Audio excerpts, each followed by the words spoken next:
I ordered some of the most expensive food on the menu, but when it was time to pay, I realized I'd forgotten my wallet. The waitress thought I was trying to skip out on the bill. To prove I wasn't, I pulled out a lottery ticket I just bought. If this ticket wins, I'll come back tomorrow and split the proceeds, and if it doesn't, I'll still come back and leave you a tip. What do you think? I think I'm never gonna see you again. She didn't think much of it, but that night, the numbers were drawn, and my ticket actually hit the jackpot. The prize was worth $64 million. Even after splitting it with the other winners, we'd still get $4 million. That kind of money could change our lives forever, but I couldn't feel happy. Earlier that day, I'd made a promise. If the ticket won, I'd give half the money to the waitress. After struggling with it for a long time, I finally told my wife everything. She immediately lost control. She knew exactly what kind of man I was. I'd spent my whole life helping people. I kept the city safe. After work, I went to an orphanage. I taught the kids there how to play baseball. If I saw a blind person crossing the street, I helped right away. I even helped deliver a pregnant woman's baby once. But despite everything I did, I still earned very little. And I still donated money every month. My wife was nothing like me. She was selfish and extremely picky. She even criticized me in front of customers. She said I was stubborn and couldn't adapt. That morning, she'd suddenly ordered me to buy a lottery ticket using our anniversary date. But fate seemed to play a joke on us. I bought the wrong number. Our anniversary was on the 27th, but I picked 26. My wife refused to let me give away $2 million. To her, it was a betrayal of our marriage. She screamed at me. She said every cruel thing she could think of, but I didn't change my mind. I couldn't ignore the promise I'd made to the waitress. When my wife saw how stubborn I was, she changed tactics. She started appealing to my emotions. After a long night, I still couldn't decide. I'd never lied in my life. To ease my guilt, I prepared $5,000. I also bought a small gift. I hoped it would make up for things somehow. But when I walked into the diner, the waitress apologized first. I really want to apologize for yesterday. I was so rude. It's just that it was pretty much the worst day of my life from start to finish. Her name was Ella. She'd wanted to become a stage actress since she was a child, so she came to New York alone to chase that dream. But several years passed, and she was still just a waitress. Even worse, the man who'd once promised her the world disappeared. He took her savings and credit cards with him. Ella's world fell apart overnight. She didn't even have enough money to file for divorce. Eventually, the court declared her bankrupt, but even then, Ella never lost hope. Her optimism and resilience earned my respect. I couldn't bring myself to lie to someone like her. Then, I gave her the small gift I'd carefully chosen. It was a beautiful eyeglass chain. Ella hadn't been that happy in a long time. Then I brought up the promise I'd made the day before, and I let Ella make the choice. Double the tip or half of what I won in the lottery. Door number 1, double the tip. Door number 2, half of what I won in the lottery. She could tell I was being sincere. She chose the lottery ticket, even though the odds of winning were extremely low. We won something? What did we win? $4 million.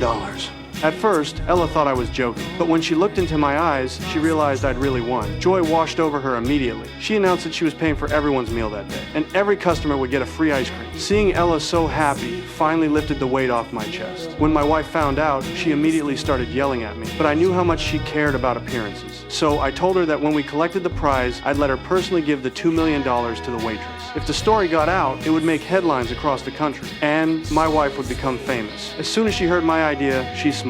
On the day we collected the prize, the media covered the story everywhere. My wife had just finished getting ready when she rushed over. She didn't want to miss a single camera. When Ella hugged her warmly, my wife was disgusted. But in public, she had to maintain an elegant image. As the story spread, the lottery became the biggest topic in the news. Everyone was talking about it, but behind all the glamour, my wife's true nature slowly came out. She spent every day going from one luxury store to another, but she never bought me a single new outfit. I followed behind her like an assistant. My hands were always full of shopping bags. Whenever I tried to help a homeless person, she took the change back without hesitation. Ella was completely different. Even after receiving that unexpected fortune, she remained remarkably modest. Once she paid off all her debts, she felt freer than ever. But just as she was preparing to start a new life, her ex-husband tried to contact her again. This time, Ella immediately changed her number. Then she bought the diner where she'd worked. Inside, she set up a special table. It offered free food to homeless people. After that, Ella and I barely saw each other. Then one night, the lottery company held a party on a cruise ship. They invited many of the winners. At the party, a financial expert became the center of attention. Everyone wanted to profit from his advice. My wife was especially eager to get involved. I had no interest in any of it. The distance between us had become more obvious. Then I happened to see Ella. She'd forgotten to bring change for her cab fare, and the driver couldn't break a large bill. I immediately stepped in and helped her.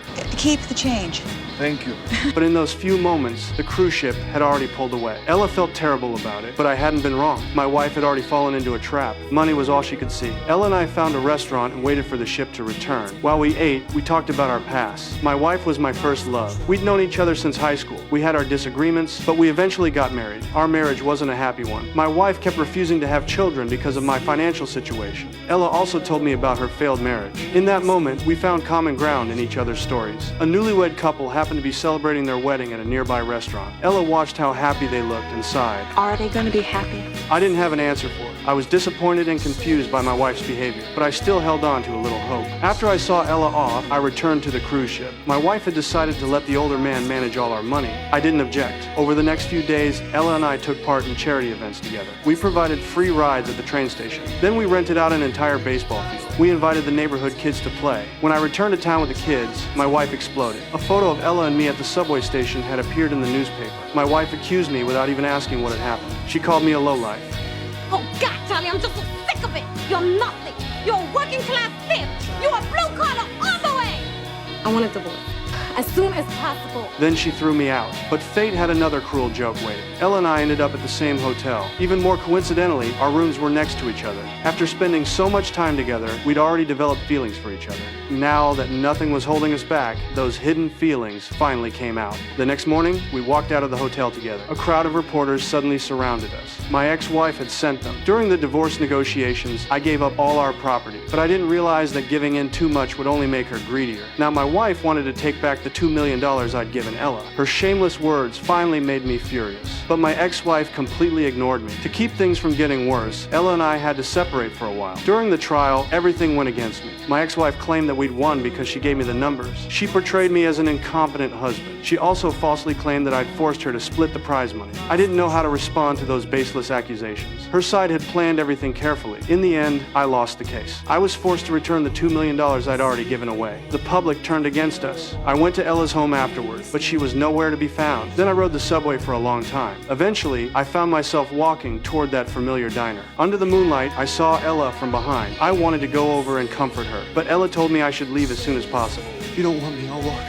right out that door and you'll never see me again. But please stop talking about the money.